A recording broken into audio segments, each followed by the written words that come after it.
कल यानी 8 जनवरी 2026 को कोलकाता की सड़कों पर जो हुआ, एक तरफ सेंट्रल एजेंसी ईडी और दूसरी तरफ बंगाल की शेरनी चीफ मिनिस्टर ममता बनर्जी। सोचिए, ईडी की रेड चल रही है, अधिकारी दस्तावेज खंगाल रहे हैं और अचानक दरवाजे पर खुद राज्य की चीफ मिनिस्टर खड़ी हो जाती हैं। हाँ, आपने सही सुना। कल कोलकाता में बनर्जी ने डायरेक्ट ईडी की रेड में इंटरवेंशन किया। क्या था वो ग्रीन फाइल का राज? क्यों दीदी ने अमित शाह को नॉटी कहा? और क्या सच में सीएम ने सबूत स्नैच किया? आज के वीडियो में चलिए डिकोड करते हैं इस पूरे इंसिडेंट को। ये कहानी है पावर, पॉलिटिक्स और एक ऐसी कॉन्फ्रंटेशन की जो बंगाल इलेक्शंस का रुख बदल सकती है। ईडी कोलकाता क्यों आई? सबसे पहले कॉन्टेक्स्ट समझते हैं। कल सुबह सुबह ईडी की टीमों ने कोलकाता में मल्टीपल लोकेशंस पर रेड्स शुरू की। टारगेट कौन था? टारगेट था आईपैक यानी इंडियन पॉलिटिकल एक्शन कमेटी और उसके फाउंडर प्रतीक जैन।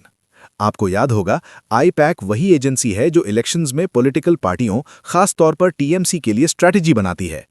ईडी का कहना है कि ये रेड्स एक पुराने कोल स्मगलिंग स्कैम से जुड़ी हैं। एलिगेशन ये है कि स्कैम का पैसा हवाला के थ्रू रूट किया गया था, लेकिन टीएमसी का कहना कुछ और ही था। उनका मानना था कि इलेक्शंस आ रहे हैं, इसलिए ये बस एक पॉलिटिकल विंडेटा है। दोपहर के करीब 12 बजे सीन बदल गया। ईडी ऑफिसर्स प्रतीक जैन के लाउडन स्ट्रीट वाले घर पर सर्च कर रहे थे। नॉर्मल प्रोटोकॉल के हिसाब से जब रेड चलती है तो किसी को अंदर आने की परमिशन नहीं होती, लेकिन ये बंगाल है। अचानक चीफ मिनिस्टर ममता बनर्जी का काफिला वहां पहुंचा। सिक्योरिटी टाइट थी, लेकिन दीदी सीधा बिल्डिंग के अंदर चली गईं। रिपोर्ट्स के मुताबिक वहां कोलकाता पुलिस कमिश्नर मनोज वर्मा पहले से मौजूद थे। सोचिए जरा, एक तरफ सेंट्रल फोर्सेस सीआरपीएफ जो ईडी को प्रोटेक्ट कर रही हैं और दूसरी तरफ स्टेट पुलिस और खुद चीफ मिनिस्टर। कुछ देर बाद ममता बनर्जी बाहर निकली और उनके हाथ में क्या था? एक ग्रीन फाइल। मीडिया ने जब उन्हें घेरा तो उन्होंने जो कहा वो सुनने लायक था। ममता बनर्जी ने आरोप लगाया कि ईडी रेड के नाम पर टीएमसी के इंटरनल डॉक्यूमेंट्स चोरी कर रही है। उनके शब्द, ये लोग मेरी पार्टी का डेटा, कैंडिडेट लिस्ट और इलेक्शन स्ट्रैटेजी चुरा रहे हैं। वे मेरी पार्टी के डॉक्यूमेंट्स जब्त कर रहे थे, मैं वो वापस लेकर आई हूं। उन्होंने ये भी कहा कि हार्ड डिस्क्स और फोन्स लिए जा रहे थे ताकि टीएमसी की इलेक्शन प्लानिंग को सैबोटाज किया जा सके। लेकिन ड्रामा यहां खत्म नहीं हुआ।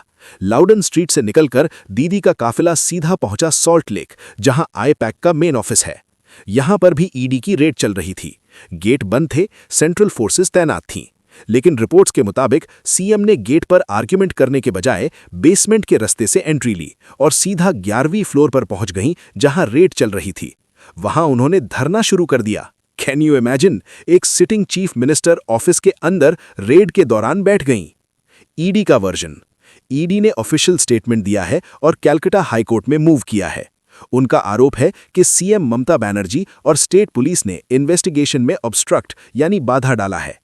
ईडी का कहना है कि सीएम और उनके सहायकों ने जबरदस्ती की एविडेंस यानी जरूरी सबूत, डॉक्यूमेंट्स और इलेक्ट्रॉनिक डिवाइसेस वहां से उठा लिए और अपने साथ ले गए। अगर ये सच है तो ये टेक्निकली ऑब्स्ट्रक्शन ऑफ जस्टिस का मामला बन सकता है। ममता का वर्जन, ममता बनर्जी का कहना है कि वो कोई एविडेंस नहीं बल्कि उनकी पार्टी की प्रॉपर्टी थी। उनका लॉजिक सिंपल है, हमारी पॉलिटिकल स्ट्रैटेजी और कैंडिडेट लिस्ट का कोल स्कैम से क्या लेना देना? ये सिर्फ हमें इलेक्शन हराने की साजिश है। उन्होंने गुस्से में union home minister Amit Shah पर डायरेक्ट हमला बोला। मीडिया से बात करते हुए ममता बनर्जी ने एक ऐसा कमेंट किया जो अब वायरल हो रहा है।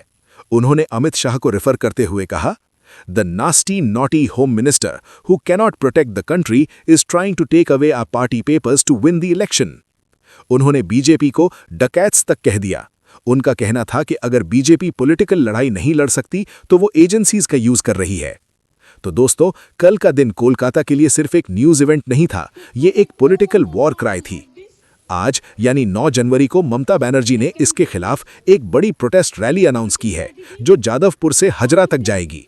सवाल अब भी वही है, क्या उस ग्रीन फाइल में वाकई इलेक्शन स्ट्रैटेजी थी या कुछ और? क्या ईडी कोर्ट में ये प्रूव कर पाएगी कि एविडेंस स्नैच किया गया? और क्या ये इंसिडेंट बंगाल इलेक्शंस का सबसे बड़ा टर्निंग पॉइंट बनेगा? कोलकाता की सड़कों पर अभी शांति है, लेकिन हवा में तनाव साफ महसूस किया जा सकता है। ये दीदी वर्सेस दिल्ली की लड़ाई अब नए लेवल पर पहुंच चुकी है। आपका क्या मानना है? क्या सीएम का रेड स्पॉट पर जाना सही था या एजेंसीज को अपना काम करने देना चाहिए था? कमेंट्स में अपनी राय जरूर बताएं।